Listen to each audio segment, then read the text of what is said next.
9 p.m. Central. And then right below it, there's Jerome Powell giving an update. We had President Trump there with the Lincoln-Riley Act he signed. We've been carrying all day the JFK hearing. Are they in recess for that, Logan? They're in recess for that, so if they come back, we'll go to that. We got this two-player thing going here with breaking news, okay? We're doing our best to help you understand what's happening around the world with our breaking news cameras literally all over the world that we pay for to get these shots from all over the world, Israel, Gaza, all over the place. But then we help you understand it through the lens of a Christian worldview. So help support us, won't you? worldviewfoundation.com. Thanks.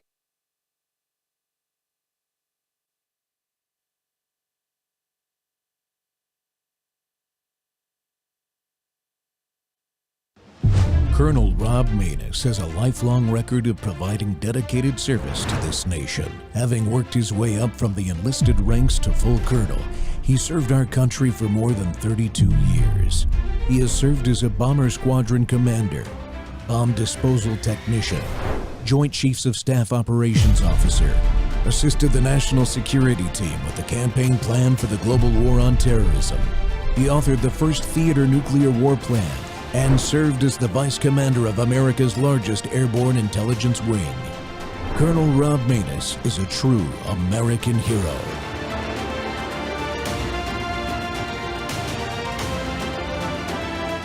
This is Rob Maness Live. Your Honor, we know that Mr. Strzok didn't go inside the Capitol. And we know that Mr. Strzok didn't engage in any violence or vandalism or theft or destruction. So we feel comfortable not seeking detainment of Mr. Strzok pending his trial. And from there, the judge did order my release. Over the next few weeks, I was banned from my organization's donor portals. I was banned from my organization's payment processors. My email services were banned. I had my legal defense fund shut down. They banned the Walkaway Campaign Facebook group, which now had 510,000 people in it. All of that was immediately just erased from existence. Over 8 minutes of shooting a video of 2 large open doors.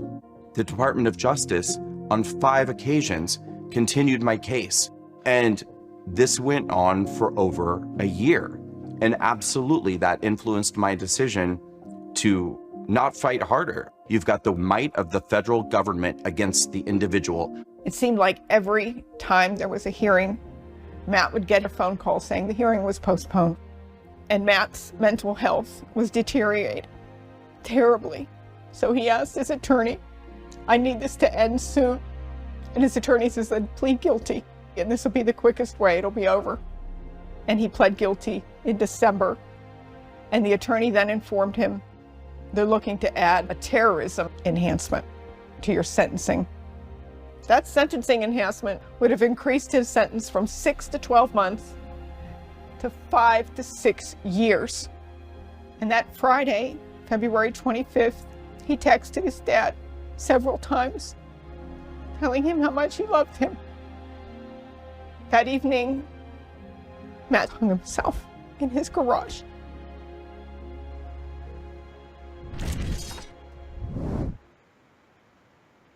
The January 6 pardons. Americans stripped of due process, falsely accused and convicted are free at last. Welcome back to Whistleblower Wednesday. The Rob Maness Show is live on Worldview Tube, our X Spaces simulcast, and Truth Social Plus, and on the Rob Maness Show channel on Rumble and YouTube, by the way, folks.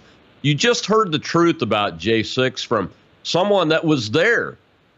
And what you will also hear today from the disgraced D.C. U.S. Attorney Matthew Graves during this show are lies. The disgusting D.C. swamp judicial system falsely accused and convicted over 1,500 Americans. And even just days before President Trump took office again, was arresting Americans on trumped-up January 6th charges. These arrests and prosecutions went so far beyond anything that has ever been done before for political protests, the word ludicrous to describe them is not adequate. The sentence lengths were astounding compared to the law that has been applied to protesters from the other side of the political spectrum in this country. Sentence enhancements were sought on defendants for no logical reasons other than Graves and his crowd have admitted than to make examples out of citizens exercising their right to confront the powerful with the truth as they understood it. Americans like Matthew Perna, who breaks my heart, committed suicide over these unfair and unnecessary enhancements. I am completely disgusted to be associated with an America with such a double legal standard system. Today, we expose Graves' lies and show you how he went after an American who never saw any rioting that day, didn't break anything, didn't go into the building. He stood outside and took video for 8 minutes. That citizen is Brandon Strzok, the leader of the famous Walkaway campaign movement, and he joins me today to discuss the truth about his January 6th experience. Brandon, welcome back to the Rob Maness Show, sir. I have to tell you, the show you did with me a couple of years ago is still the most watched episode of the Rob Maness Show that has ever occurred in the history of this show, and this is episode 469. I am so glad to see that you are free at last, my friend. I think you're muted. My apologies. Sorry. I said that that's all right. Yeah, no, it's an honor to hear that. That's incredible, and it's great to be back with you here today. Yeah, I know you're extremely busy, so I appreciate you dedicating your time to our little show and our audience. But tell them the story. I mean, we just touched on it in the opening monologue and the opening clip there. But what really happened the day you were up there at the Capitol on January 6th? What's the truth about that before we get into all the lies? Sure. I'd like to start by saying that there are no little shows. All shows are very, very important, and any audience that we reach with the truth is hugely, hugely important, because God knows, as I was going through this for the last 4 years, my media opportunities were extremely limited, including a lot of the mainstream conservative media outlets would not touch January 6th. So I certainly don't prioritize the importance of a show based off of its the size of its audience or anything like that, because I had to get my story out small audience by small audience by small audience over the course of years. So I just wanted to say there's no such thing as a small show. But I will say that on January 6th, I was a scheduled speaker for a permitted event on Capitol grounds. And so I was on my way to do my speaking engagement when I started getting text messages from people saying that they were hearing on the news that people were going inside the building. And so I started shooting a video, and I walked up to the east side of the Capitol so that I could kind of document what was actually going on based off of what I was hearing from other people who were watching on television. And what I was seeing was not really matching what I was being told, because, what I was being told was like, oh, the news is reporting mass chaos, and these disruptions. Well, on the side of the building I was on, the east side, people were very calm. Nobody was breaking windows or fighting with police officers or rioting or being destructive. People were mostly just standing around, and what were, I guess, at once closed barricades were no longer closed. They were opened. So I guess my point is that there was absolutely no way for any reasonable person to be able to tell that they weren't allowed to be where they were, because there were hundreds, thousands of people all around. There were no police officers on the east side of the building telling people to leave or that they weren't allowed to be there. There were no signs. There were, I just walked into a crowd of people. And when I got there, there was a man at the top of the stairs of the Capitol shouting, they've cleared Congress, or they've opened the doors. We're going in, we're going in. So I walked up to the top of the stairs, and when I got there, the doors were open, and I stood outside of the building for 8 minutes shooting a video. And when, after 8 minutes, a man came out of the building and said, they've cleared Congress, everyone left the building, move out, move out. And so I immediately, at that point, turned around and I left, and I uploaded that video that I shot to Twitter. And then 2.5 weeks later, I was raided by a team of FBI agents in tactical gear who got me out of bed at dawn, put me in handcuffs, and took me to jail. And I spent 2.5 days in jail in 24-hour lockdown. knowing nothing more than the fact that I was being charged with multiple felonies for what the FBI said I had done on January 6th. That's all I knew. And when I was finally released after 2.5 days, that's when I began to learn what I was being accused of. So nobody's case is normal. So I don't want to give you the impression that there's any such thing as like a normal January 6th case, because there's not. But I will say that my case was a little bit, well, the reasons why my case was extra bizarre was they charged me differently than they charged other people. So even people who went inside the building got charged with misdemeanors for occupying restricted building. I got charged with a felony for occupying restricted grounds. So they say that I entered into a restricted area of the Capitol grounds, and they charged me with a felony. They also charged me with another felony, saying that they called it impeding law enforcement. And I said to my attorney, what is this? I don't understand. There were no police officers on the east side of the building. What are they talking about? And my attorney said, well, in your video that you were shooting outside the Capitol, and by the way, I'm holding my camera above my head and shooting down because there were so many people in front of me. And my attorney said, well, there's a moment where one officer is walking through the crowd to the Capitol, and he's carrying his plastic shield above his head, and somebody grabs it out of his hand, and then someone else starts shouting, take it, take the shield, take the shield. Well, the FBI says that that's you, that you were the one shouting for them to take the shield. I didn't even witness the incident. I didn't even know that the incident happened. But they said it was my voice, and they charged me with a felony for that and a number of other things. And then I ended up taking a misdemeanor plea deal. So let me just make sure everybody understands this, Brandon. You never went inside the building. You never even went up to the doors, right? You were outside the doors the whole time, even when you saw them, they were open, right? You never had an interaction with law enforcement. Right. And you didn't break anything. And I've seen your video. I didn't hear you encouraging anybody to destroy anything, go into the Capitol, any of that. Right. And there were no signs anywhere on the east side of the Capitol that said this is a restricted area. Right. Well, and here's the thing. Not only did I not do that, and not only, would you not be able to hear me doing that because I didn't do it, but the whole concept that I could have done it is the stupidest thing on the face of the earth, because I've considered myself for many years to be very fortunate and very blessed. And the reason why I say that is because after I started Walkaway in 2018, the Walkaway campaign, my organization, and the movement became so successful and so well supported and appreciated by people in the conservative movement that I became fortunate enough that is my job. And to this day, it's still my job that I lead this organization and this movement.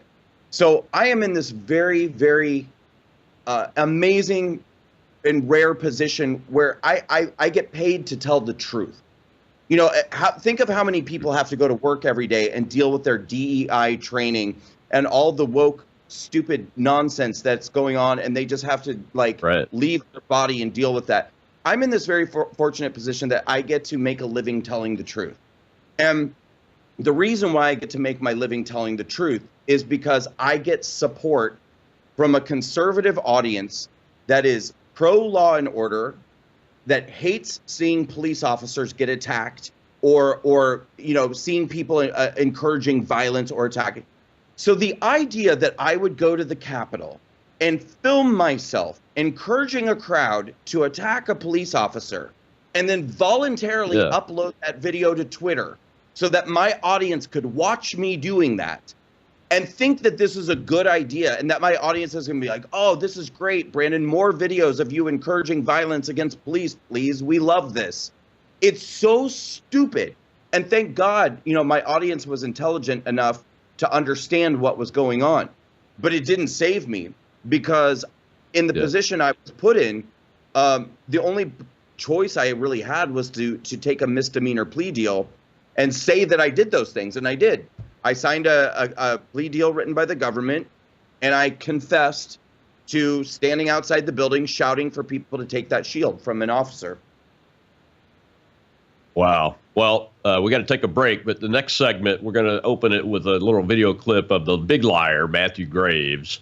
But Brandon, I want to give you a chance to talk about how you were treated in the system, go into a little bit more detail about that, because any system that forces you to admit guilt and it's a lie is a bad system, and it's got to be addressed. We got to hold people accountable. We'll be right back with Brandon Strzok of the Walkaway Campaign and J6 political prisoner right here on the Rob Maness Show in a minute.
Democracy stopped for about 6 hours.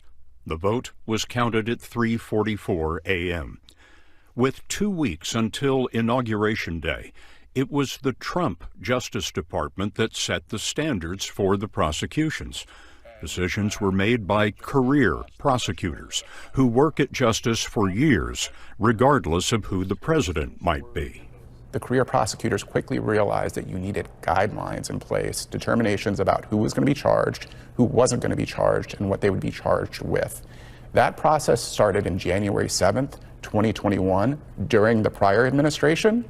To this day, we continue to use guidelines that the career prosecutors put in place during the prior administration. And how do they guide you? What we're generally focusing on, of the thousands of people who you could potentially charge that day, are people who actually entered into the Capitol, people who engaged in violent or destructive behavior, people who illegally carried firearms or other weapons on Capitol grounds, and people who helped others to get into the Capitol building. You're not charging everyone who was there that day. That is correct. We have turned down hundreds of cases where the FBI is saying there is evidence here, it's your determination, prosecutors, whether you think this should be prosecuted. And why would you turn them down? Because they don't fit within the guidelines that the career prosecutors have been using, or we don't think that there's sufficient evidence to prove the case beyond a reasonable doubt. You can watch the full story and the season premiere of 60 Minutes tonight, right after football. To me, that this is President Trump. It is Whistleblower Wednesday, and my guest is Brandon Strzok, the founder and leader of the Walkaway Campaign organization and the J6 political prisoner. And Brandon, I had to show that little clip from Matthew Graves there because it is lie after lie after lie. He is a political appointee, and there is no way that career prosecutors laid down the guidelines that these people use to charge people like you. He lied and said he was only charging people that entered the building. He lied and said he was only charging people that had weapons or firearms and carried them into the building. And he continues to lie to this day, even though he's resigned. What other lies have been told, and what did you see during the process of you going through this that were just bald-faced lies? It's unbelievable. Well, so in my plea deal, It took us about 10 months before we got to the point where the government offered to drop the felony charges against me if I pled guilty to a misdemeanor. When you take a plea deal, you also have to sign what's called the statement of offense, which is essentially a confession that the government writes on your behalf. And so in my statement of offense, one thing it said was that when I walked into this restricted area of the Capitol grounds, that I witnessed the police doing their best to restrain the mob. There were no police officers on the side of the building that I was on, with the exception of the one officer who walks through the crowd at that one point. He appears in my video for a total of about 40 seconds. And you know, whoever it is that grabs the shield away from him, it's almost like a prank. You know, they kind of like pass it around and then they give it back to him after like 30 seconds, which again, I'm not like condoning that. I'm just saying it's a far leap to insurrection from that. But so they said that they said I witnessed the crowd, the police officers doing their best to try to restrain the crowd. They said that I stood outside the building shouting, "Go, go, go," to encourage people to storm the building, that I encouraged the crowd to take a shield from an officer. And they said that I also entered the restricted grounds knowing that the grounds were restricted and that I was breaking the law and that I wasn't allowed to be there. Like, none of these things were true. None of them were true.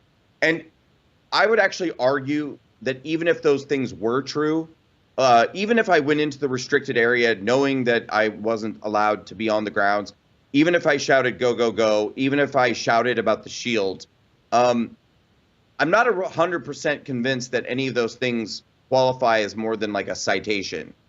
Like, especially if we're going to apply standards that we've applied to other groups of people who have engaged in the exact same behaviors. You know, I was facing like 35 years worth of charges on those allegations. You know, never an allegation of violence or destruction or going in the Capitol or anything like that. And so, you know, as I've said many times before, for me, it was never a question of how do I win and how do I lose. It was always a question of how do I lose the least. And for me, losing the least meant, you know, confessing to things I didn't do and taking a misdemeanor plea deal. But it's been devastating. I mean, this is not a happy ending. You know, getting a misdemeanor plea deal has been, I mean, it's really crushed entire aspects of my life in ways that I'll probably never recover from. Yeah, that's the frustrating part is, you know, there really is no way to restore what happened to you. And, you know, I wanted to put Matt Perna into this show because I met his aunt, Miss Perna, that was also in that first clip we showed. And, you know, I mean, that's just that it's just not possible to restore people's lives once it's been destroyed. And, you know, you had to, did you have to stand before the judge and plead guilty and all that?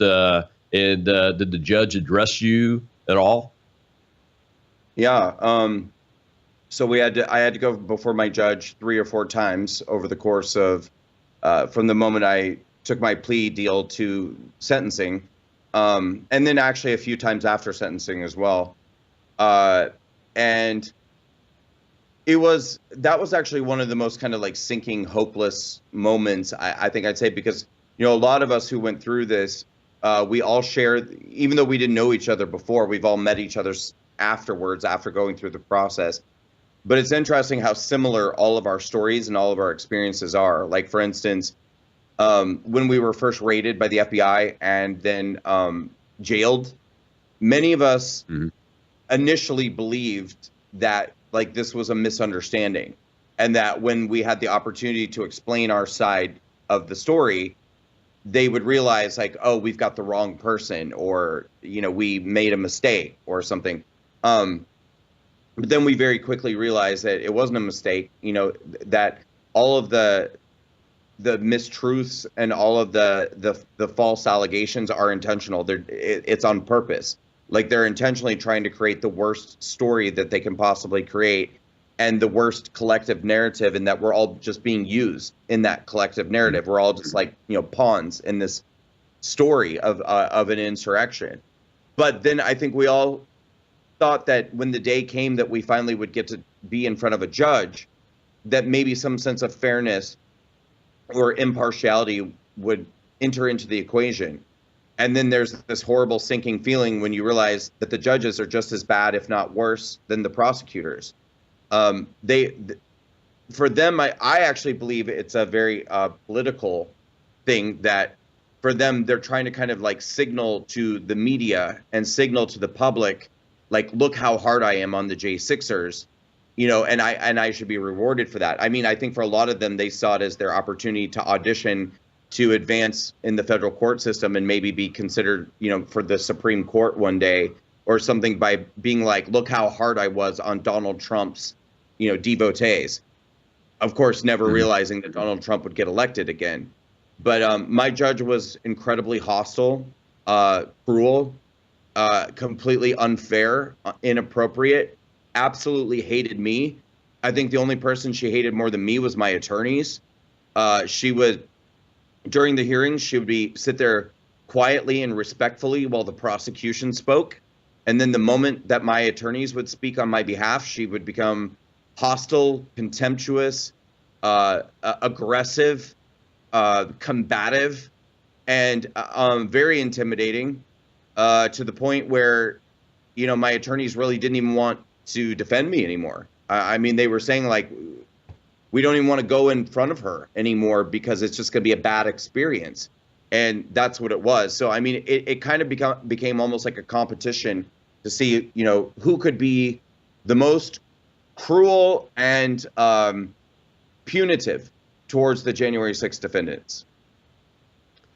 Yeah, that's why I asked that question, because, you know, I've read story after story and transcript after transcript of these judges in the D.C. Circuit address American citizens who were really, at the basic essence of this, exercising your constitutional right to assemble and free speech. And people don't go to jail over trespassing, which is what you essentially pled guilty to. And you didn't even trespass into the building. It was on the property.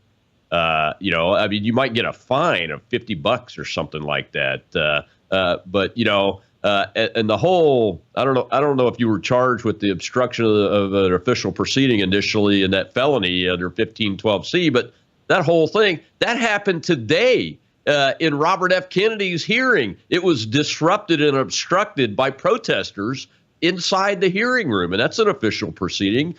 Those people could be charged with that, but those people weren't even arrested. They were allowed to continue and stay in the room. You know, so the judges, let me tell you what I think they were auditioning for. They were auditioning for impeachment. It's time that we actually impeach some of these judges to hold them accountable, because, I mean, they were calling you guys insurrectionists from the bench. They're supposed to be the objective people in the room between the prosecution and the defense, and applying the law equally, but that's not what I'm hearing they did. Am I right? You're absolutely right. And like one example, just in my case alone, would be that when my lawyer was trying to argue to my judge that I deserved a certain kind of category of sentence, he cited other cases that she had sentenced herself, January 6 cases. One of them was a case of a man who was on the west side of the building, which is where the riot took place. I was on the east side of the building where the riot didn't take place. But he was on the west side of the building, and he climbed up the wall of the west side of the Capitol, and then proceeded to enter the Capitol through a broken window, and did that in front of everybody. And she gave him a lighter sentence than she gave me. And my attorney said, well, you know, he climbed the wall, he went through the broken window, he went in the building, he whatever. And my judge said, I believe that Mr. Strzok's case has more aggravating factors than that man. She said, Mr. Strzok stood outside the Capitol and shouted, go, go, go, to encourage people to go in the building. Now, number one, I didn't do that. But number two, the idea that shouting go, go, go is a greater offense than entering the Capitol through a broken window when you've got thousands of people behind you who are watching you do that. Like, that saying go, go, go is more of an encouragement than actually going into the building through a broken window with people watching you do it. But this is the level of like irrationality that we were dealing with. You just couldn't reason with these people. It was like a lunatic trying to reason with a lunatic. Yeah, it's baffling. It's illogical. It's unjust. It's unequal treatment before the law, which we killed 600,000 Americans in the 1860s to implement the 14th Amendment to ensure equal treatment before the law for all people, no matter what their background is. It's just crazy. Well, we got to take another break, Brandon. When we come back, we're going to show a clip about what the mainstream media, really the regime media, is saying post-pardon about the January 6th defendants. We'll be right back on the Rob Maness Show here at Worldview 2 with Brandon Strzok of the Walkaway Campaign.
To me, that this is President Trump pardoning actions in the past, but perhaps setting up a permission structure for those involved, including members of the Proud Boys, Oath Keepers, and the like, to act out violently in the future, knowing that he has their back. How much of a concern is something like that for you and fellow prosecutors? That's a tremendous concern, and I'm glad you raised the question. I was really moved by the remarks earlier on this program by Richard Haas about International Holocaust Remembrance Day, a day that we remember the victims of Nazi atrocities. And when we think about the lessons of that history, think about Tim Snyder's 20 Lessons from the 20th Century, and he talks about be wary of paramilitaries. And if you observed what happened on January 6th, and you saw organized armed groups like the Proud Boys and the Oath Keepers, who organized to commit violence, consequential acts of violence on January 6th, or in the case of the Oath Keepers, who brought a tremendous amount of weapons to the D.C. metro area that day, everybody coming out of January 6th would have been wary about the impacts of paramilitary groups in our society. And now with the message that these pardons send to these groups and the way these groups are emboldened by these pardons, we have to be doubly wary about what they say to what they can do to our society. So, Ashley, to Welcome back to the Rob Maness Show. It's Whistleblower Wednesday, and we're talking with Brandon Strzok, a J6 political prisoner, the founder and leader of the Walkaway Campaign. And quite frankly, Brandon, I wanted to ask you, when you see clips like that where you have the regime media types allowing this former prosecutor, who was an appointee to, go on and compare the people, and he didn't just talk about the Proud Boys and the Oath Keeper groups. He smeared the entire crowd there as Nazi brown shirts, Gestapo, the SS. All of that is what he's referring to when he makes that reference to the Holocaust remembrance. And that just is absolutely disgusting. And in addition to that, he's folding in more lies about, well, they showed up with large amounts of weapons in order to do harm and commit violence against the Capitol and all those inside it. And it's all just an absolute lie. How do you feel about that? Right. Well, first of all, the majority of what I know about January 6th is from the conversations that I've had with people after the fact. You know, again, to reiterate, I wasn't on the side of the building where the riot was happening, so I can't speak firsthand to what took place. I can only speak to the experiences I've been told from other people. But I do know that, leading up to January 6th, there were a number of marches that took, there were two major Trump marches, MAGA marches that took place. And in both of those, a lot of people were attacked by Antifa, BLM.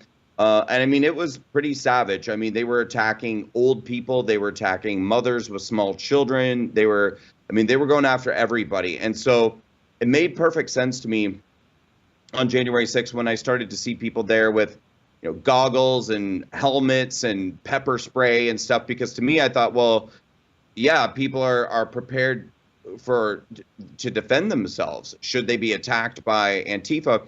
Well, then that all got turned upside down and used against people when suddenly they were like, oh, these protesters had helmets on and goggles and pepper spray. And why would they have these things if they weren't intending to go inside the building and attack members of Congress? And nobody was intending to do that. Nobody was intending to go in and attack people. But people did have those things on them because they wanted to protect themselves from attacks from Antifa. And so, and in terms of the weapons, it's my understanding that some people did bring weapons to D.C., but I think that they were all left in their hotel rooms in Virginia, and other places. Nobody brought weapons to the Capitol. So I don't know. They're being very dishonest about that narrative. Yeah, I think so. Eventually, I'll get Stuart Rhodes back on, I think, to talk about that. They call it a military term is a QRF, or quick reaction or quick response force. And all of that stuff, all that equipment and gear was left outside of the district because it's illegal to bring it into the district. So the plan would have been to use it for self-defense if necessary. No laws were broken. No laws were broken for them to do that. And for this narrative to continue to be pushed, even now after the pardons, it just it boggles the mind that people want other Americans who were actually abiding by the law to be treated as if they were trying to, take over the country. It's crazy. Well, we got a live audience now on the show, Brandon, and Shell is my host over in X Spaces. So let's take a question. We got some hands up over there. Go ahead, Shell. All right, we have Cookie, sir. Good afternoon to you both. Brendan, thanks for sharing your story and your strong fight. Question I had, and I don't think you've talked quite yet about your pardon from Trump, but what do you kind of think? It's probably going to come when he wins. What are you kind of thinking before and when you get it, and now a week or so later you have it? What's your mind thought? It's a great question.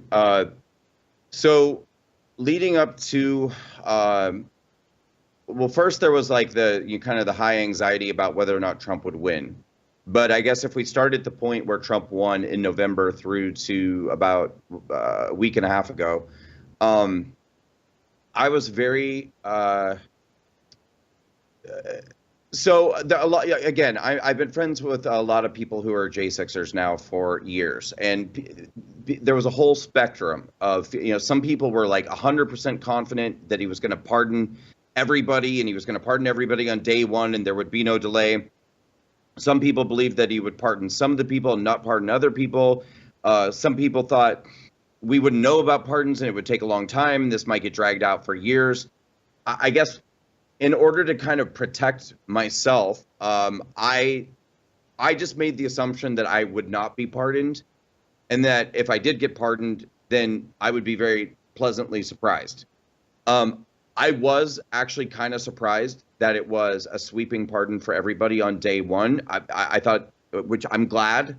I'm glad that it's just over and that it happened quickly and that we don't have to worry about it or think about it or like, why did this person get pardoned but I didn't get pardoned, and will I get pardoned and will it be next year? Like, that would have, I think, introduced a whole nother kind of like ongoing torture and torment that just nobody needs and nobody can really handle.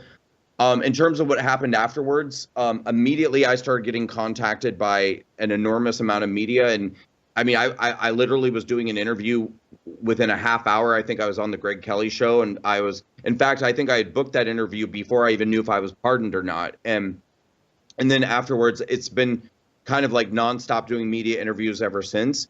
So in a way, I haven't even really had an opportunity to fully process what it is or what it means, because I've been trying to kind of just keep up with the media schedule to a certain degree.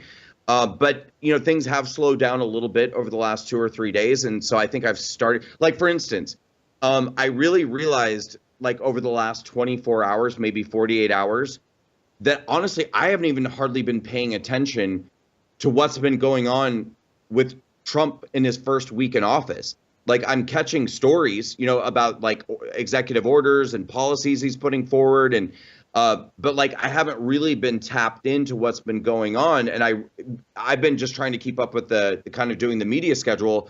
And so like, I realized I was like, I need to be enjoying every day, that we have these 4 years of Trump in office. And so far I haven't been doing that. And I also haven't really been contemplating, what this freedom means and my ability to just get on an airplane and go wherever I want to go. I can leave the country. I couldn't leave the country for the last 4 years. So there's a lot of stuff that I can do now. And I just need to kind of like take a step back and process that and then actually start living my life too. That's a great answer too. And I hadn't thought about that. Just before we came on the show, I don't know if you saw it, but the president signed the Laken Riley Act, which is another one of those it's been an amazing, it's 8 days now, day 8, since he took office, and good things were happening before he took the oath, but this has just been absolutely amazing, man. And I can't wait to see what your organization going forward is going to do, because I just kept remembering as I was prepping for the show, the reason I had you on the first time years ago was because I was just so impressed with the walkaway campaign, and that it was convincing people not to be partisan, but to think like Americans and vote for America and vote for their prosperity and their freedom instead of being partisan. That's what's cool about it. So I can't wait to see, once you've had time to sit back and look at your strategic direction and what your operations are going to look like on the walkaway side, man. I'm excited about that, because Trump, you put Trump into the White House, not you individually, but the thought process, the strategy, the concept of him doing things like going on TikTok and getting the demographic from 18 to 25-year-olds to vote for him in the larger numbers than any Republican president has ever done. The genesis of that idea was really groups like the Walkaway campaign. So I'm really excited about that. Let's take one more question from the audience before we go to the last break, and then we'll do that. Go ahead, Shell. We have Briggs Jeffson. Yeah, Brandon, I'm curious, when you said your lawyers were saying that they didn't really want to, or they didn't feel like they wanted to go up to this nasty judge anymore, did you get the feeling that they privately just secretly wanted you to do a plea deal, or that them defending you might be hurting their image in the future? And secondly, were they appointed lawyers, or were they people that you hired? In other words, were they public defenders? Yeah. So again, really good question, and very intelligent question. So no, I didn't. I hired my attorneys. I had two of them. One of them I refer to as my primary attorney, and the other is my secondary attorney. They weren't in a law firm together. They were two separate attorneys working together on my case, but one of them had a very primary role. The other one had a more of like a consultant type role. It's really hard to say what the truth is in a situation where you're never going to get the evidence that you actually need to fully understand what the truth is. But I 100% many times with my primary attorney was asking myself, is he somehow being incentivized to persuade me to I'm not going to say to take a plea deal, because that was, I wanted to take a plea deal because I knew going to trial was going to be unsuccessful and a very bad decision. But I've always wondered if he fought as hard for me as he could have with like the thing about the police officer's shield, which wasn't true. And I told him over and over again it wasn't true. And, just other things like that. And, he was essentially telling me, well, yes, I've talked to them, but, they're saying that, if you don't like it, you're welcome to go to trial. Well, I wasn't there, so I have to take his word for it. But there were just a lot of times when I wondered, are you fighting as hard as you can, or are you kind of just going through the motions and trying to get through this case? And I'll never know. I mean, I'll never know for sure. But I also, to be fair, I've talked to many other lawyers and many other defendants in different cases, and they had the exact same experience that we had, including lawyers that I think were more aggressive than my lawyer and probably bigger fighters than my lawyer. They also made very clear that there just was no negotiating with the DOJ, and that once the DOJ had kind of, made up their narrative and made up their story, that was it. There was no negotiation to be had. Wow. Well, we got to take our last break, Brandon. When we come back, we'll hear from a Republican politician that doesn't think it's a good idea for the president to pardon J6ers. We'll be right back with Brandon Strzok of the Walkaway Campaign and a J6 political prisoner here on the Rob Maness Show on World YouTube.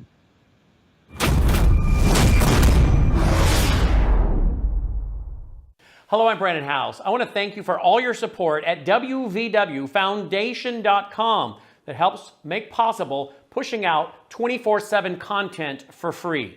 Without your support, we'd have to put it all behind a paywall. But thanks to you and your support through our foundation, we're able to push it out for free as a broadcast service and broadcast ministry of WVW Foundation.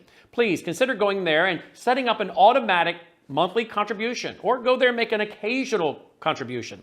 If you prefer to support us through the mail, you'll find our mailing address there at wvwfoundation.com. You can also call and make your contribution over the phone by calling 901-825-0652. That's 901-825-0652. Again, all these details are available at wvwfoundation.com.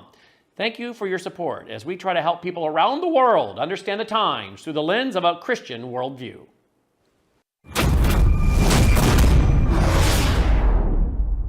Pretty soon. We will watch it very closely. Yeah. Let's turn now to President Trump's decision to pardon, to give blanket pardons to everyone who was convicted of crimes on January 6th, including the 172 people who pleaded guilty to assaulting law enforcement officers.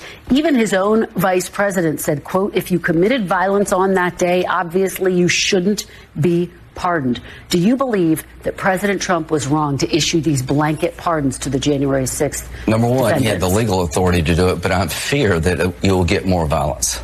Pardoning the people who went into the Capitol and beat up a police officer violently, I think was a mistake, because it seems to suggest that's an okay thing to do. Kamala Harris wanted to raise bail money for people burning down Minneapolis. Biden pardoned half his family going out the door. I think most Americans, if this continues, to see this as an abuse of the pardon power, that we'll revisit the pardon power of the president if this continues. But as to pardoning violent people who beat up cops, I think that's a mistake. So you think it was a mistake by President Trump to issue these blanket pardons?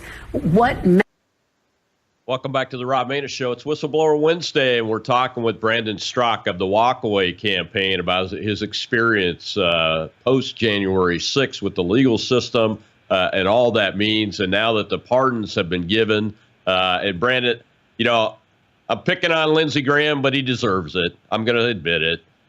Look, now's not the time to sit there and be pontificating about how this is going to increase more violence. He just falls into the trap that the last clip we showed with the regime media allowing the folks like us to be called Nazis and brown shirts, and it's going to be more violence. And I totally disagree with his perspective on that, especially when, this is my opinion, I want to get your take on it. A lot of these people that were accused of violence, we've seen videos in the last 10 days prove that the police on the other side of the building actually fired non-lethal munitions into the crowd first, and that's where the violence got initiated. So a lot of these charges are like, well, I held up my hand and to keep the police officer from hitting somebody, and they're getting charged with assault.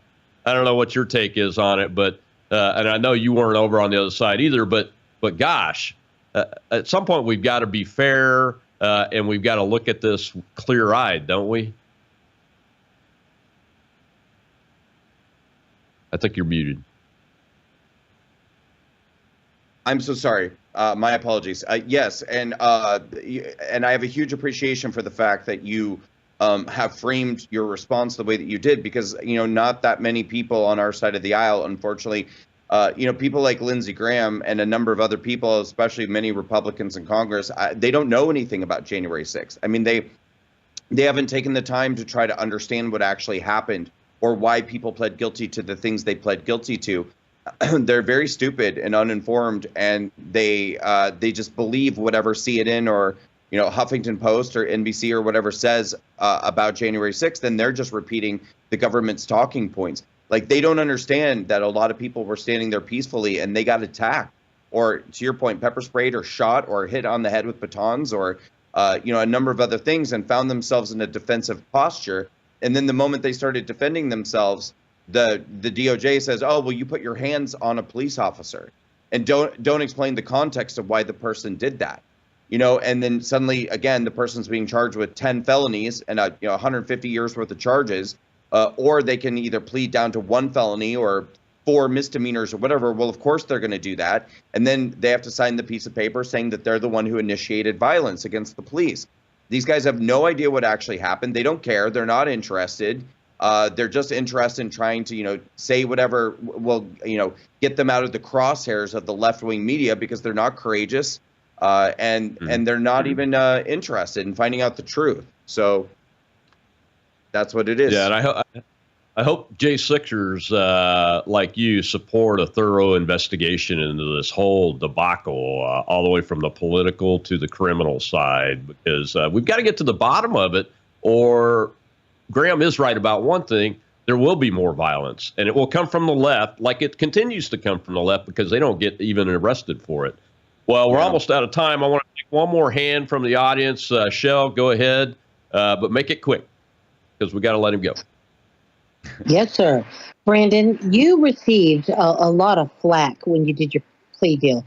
Tell me how you felt when people leveled allegations against you for turning on or turning in other J6ers. Well, I mean, it wasn't true. But so essentially what Shell's referring to is, so in order to get a plea deal with the government, one of their requirements was that you would have to sit down and interview with the FBI and DOJ. So they sit down, they ask you a list of questions. I'm sure everyone's interview was different according to who they are and who they know and why they were there and what have you.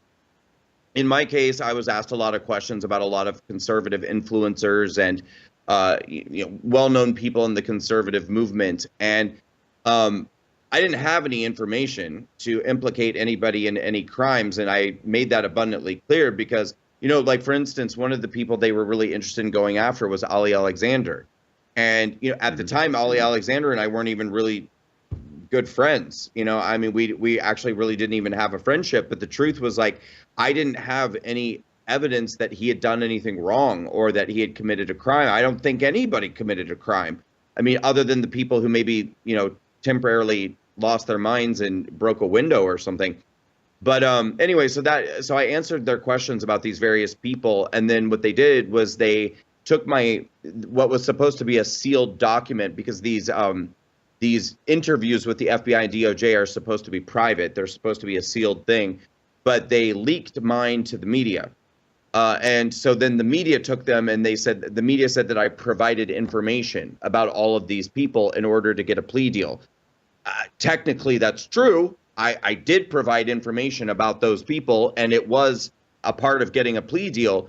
The problem is the implication was that I was providing criminal information, which I was not. And none of these people that I was asked questions about were ever charged with a crime, convicted of a crime, or accused of a crime. So the media tried to make it into a thing that I was informing and implicating people. That was never true.